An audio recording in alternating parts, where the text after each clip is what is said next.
Welcome back to the deep dive. Today we're undertaking an exploration into some pretty intense personal and psychological terrain. We're talking about the nature of unresolved intimacy, longing, and what happens when we mistake revelation for destiny. And to do that, we're diving deep into the core, often uncomfortable, questions from KJ's new book, Finding Noir. And this book, it isn't a traditional romance or a self-help guide. It's more of an interrogation of modern connection. Right, and all the myths we use to kind of protect ourselves. Our mission today is to really unpack the central ideas of this work, which, by the way, is available now on Amazon Kindle.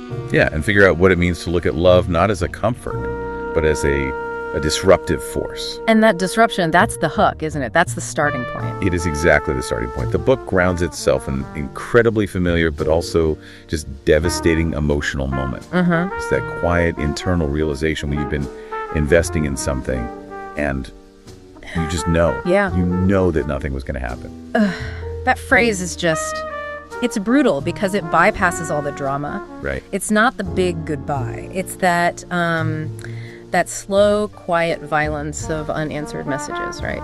That feeling of being chosen in private, but just abandoned in reality. Yeah. We all know that state of mind, where you just endlessly replay every sentence, every pause, every single almost. It's the moment the body knows the truth before the mind can really accept it. And that feeling is the entry point for the whole book's premise. Yeah. Love, in this context, it isn't a stabilizing agent. Yeah. It's a catalyst. It's designed to change you. Okay, so let's unpack that, because once that painful realization hits, the internal interrogation starts immediately. And the question that just launches us into that spiral of self-doubt is always the same one. What could I have done differently? And what's so fascinating here is how the book frames the danger of that specific question. It calls it seductive. Seductive, how so? Because it implies control. If we can find a flaw in our strategy, the pain suddenly has a structure. The loss becomes manageable. Right. We tell ourselves, if I had just behaved differently, then the outcome would shift. Exactly.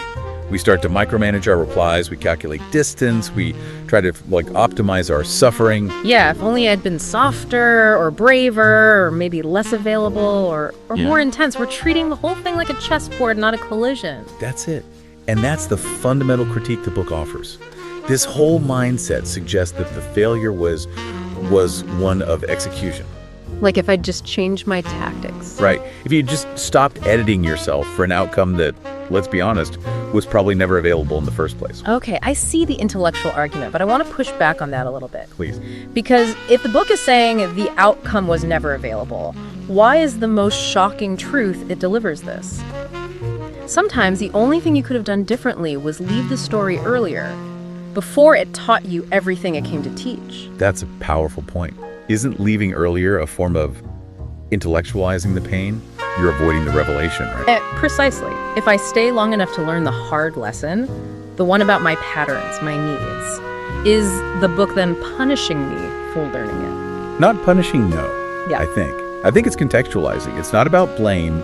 It's highlighting the cost of being attached to the outcome. Okay. The lesson isn't how to secure the person. The lesson is the realization that the attachment itself was ultimately destructive. It's arguing that Finding Noir isn't a roadmap for how to get it right next time. So it's more about... It's about accepting the cost. Yeah. What happens when you finally stop editing yourself for an outcome that was never available? So the goal shifts completely. You move the focus from external behavior and strategy to just accepting the internal experience. Yes. If resolution isn't the goal, then what kind of connection are we even talking about here? It sounds like connections destined to fail in the physical world. That is exactly it. The book traces connections that live vividly in the interior world and fail spectacularly in the physical one. They have profound emotional depth in your mind. But almost no continuity or fulfillment in reality. And that internal truth you mentioned, the one the body knows, that seems to lead us right into this territory of modern labels like twin flames. It does. And this is where the contemporary relevance just really shines. The book immediately deals with concepts that, they dominate modern dating conversations. Things like twin flames, somatic memory, karmic connections, projection, all of it. Okay, let's define these really quickly for context because they are everywhere right now. A twin flame it's described as the other half of your soul, right? This immediate, intense recognition. Correct. And somatic memory, that's the idea that the body, your physical body, holds on to the trauma or that intense recognition, even if your mind has tried to move on. And karmic connections. Those suggest a relationship designed purely to, settle some old energetic debt or pattern. But the real power of the book, I think, is that it refuses to get bogged down in that vocabulary. It absolutely does. It intentionally refuses to tell you whether the connection was real, spiritual, imagined, karmic, or psychological. And why is that? The reason is so insightful. The author notes that the body doesn't care what we name the wound. Whether you call it a twin flame or psychological projection, the ache, the destabilization, that lived experience is the truth. The label doesn't change the impact. We spend so much energy trying to categorize the pain that we miss the lesson the pain is trying to teach us. Exactly. And this brings us to the definition of noir itself. In the book, noir is not a specific person. It's more of a concept. It's a catalyst, a placeholder for a certain kind of connection. A placeholder for a connection that arrives without invitation and just leaves without explanation. These aren't relationships built for comfort. Not at all. They're encounters that intensify quickly, not because they're meant to endure, but because they are meant to reveal. Their purpose is to destabilize your internal world. So not resolution, but interruption. To interrupt the architecture of who you thought you were. And this is where it gets really interesting, because the book just fundamentally shifts the focus from the external outcome to the internal experience. We're looking at this connection as a vehicle for self-discovery. That's the core teaching. It's the idea of love as a mirror. The connection shows you not who the other person is, but who you become in their presence. Okay. It exposes what they activate, what unresolved pattern they trigger, and what you mistake for destiny when it is, in fact, revelation. So you think you've met your soulmate, but really you've just met a profound and often really uncomfortable truth about your own history, your own needs. Your own patterns that need healing. That is the crux of it. Yeah. The book meticulously breaks down the specific dangers in these intense, fast-moving modern connections. Especially in a world where we're all sort of starved for deep, immediate recognition. Well, yeah, because the feeling is so visceral, it's incredibly easy to misidentify the source and the purpose of that intensity. Can you walk us through those specific risks? I think Finding Noir outlines 4, and they're pretty critical to understanding this, how we confuse activation with intimacy. Okay, let's start with the first 2. They both deal with misinterpreting the intensity. 1, intensity can masquerade as alignment. That instant chemistry. That instant, undeniable chemistry, that feeling of knowing them immediately. We assume that high emotional activation means we fit together perfectly. And we rush through the critical stages of connection because of it. We skip the vetting process because it just feels fated. Exactly. Which leads to number 2. Recognition can feel indistinguishable from belonging. Meaning? You recognize a pattern, maybe a familiar dynamic from your past, a childhood echo, or a reflection of your own hidden self, and you instantly equate that recognition with finding your home, with belonging. That's terrifying, because recognizing an old pattern is not the same as finding safety. It might just be finding familiarity. Absolutely. And 3, this is where the biology kicks in.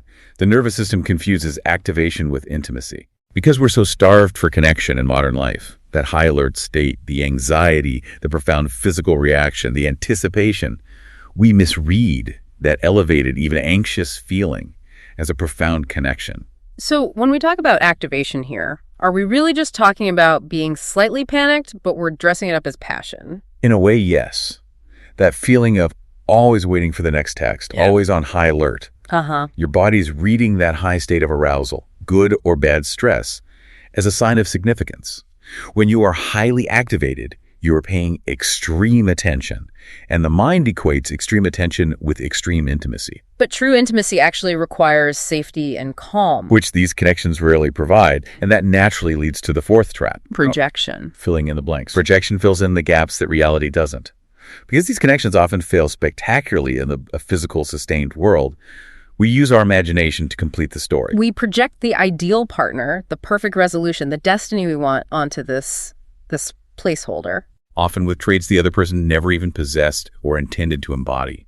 And the book doesn't romanticize this confusion. It uses it as a basis for demanding, a really rigorous self-inquiry. It forces you to sit inside that discomfort. It does. It pushes back on the easy answers. It encourages you to ask, What are we really responding to when someone feels familiar? Or what parts of ourselves are we trying to reclaim through another person? And most critically, at what point does longing become a refusal to see clearly? That last question, that really challenges the whole romantic narrative. It suggests that maybe the deep longing we feel isn't fate, but avoidance. Avoidance of what? A refusal to deal with the gaps in our own lives. We'd prefer to focus on an unreachable external person instead. Yes.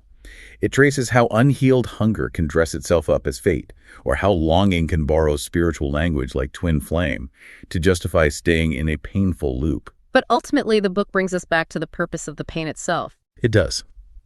The final conclusion is that some encounters are not meant to last.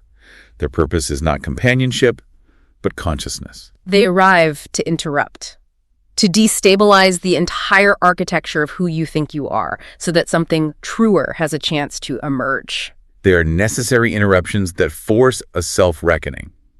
They break the framework so you can finally see yourself clearly, independent of that other person. So the connection succeeds not when you get resolution with them, but when you achieve revelation about yourself. So what does this all mean for you, for the listener who might be struggling with a connection that just left them hanging? The book's ultimate offering isn't closure. No, not that neat tying up of loose ends. It's recognition. Recognition for anyone who has been there, for anyone who loves someone who never fully arrived or felt chosen in private and abandoned in reality. It validates the feeling without validating the need for a neat ending. Instead of the typical self-help approach that says, you did something wrong, here's how to fix it, this book seems to offer a gentler but maybe more demanding premise. Which is? What if you didn't do anything wrong? What if you were simply brave enough to feel everything? And that's the final takeaway. Finding Noir is for those who are less interested in happy endings than in honest ones. It invites a more rigorous, compassionate form of inquiry into our own motivations. That is a deep thought to end on. If the mission of this book is to sit with us in the discomfort and not rush toward some narrative closure, we kind of need to apply that same patience to our own lives, don't we? We do. And if the most powerful connections are often the most revealing, even if they aren't the healthiest, maybe consider this. What important revelation about yourself are you currently avoiding by trying to force a swift, tidy ending to your own unresolved stories? What profound truth are you missing by demanding closure, instead of simply accepting the consciousness this experience came to deliver?